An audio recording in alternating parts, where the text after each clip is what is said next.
ঝটপট একটা নাস্তার রেসিপি দেখাচ্ছি যেটা বাচ্চারা খুবই মজা করে খাবে। আমার বাচ্চা খুবই পছন্দ করে।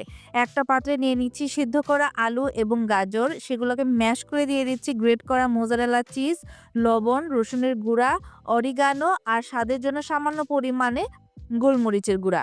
আর বাইন্ডিং এর জন্য দিয়ে দিচ্ছি আটা এবং ১ চামচ পরিমাণ ঘি। এবার সবগুলো উপাদান ভালো করে মেখে আমি একটা ফয়েল পেপার বিছিয়ে নিয়েছি। ফয়েল পেপারে আমি সামান্য পরিমাণে ঘি ব্রাশ করে নিয়েছি। এবার আপনারা যেকোনো পছন্দ মতো শেপ দিতে পারেন। আমি ফিঙ্গার সাইজের শেপ দিয়ে দিচ্ছি, চাইলে বল সাইজও দিতে পারেন।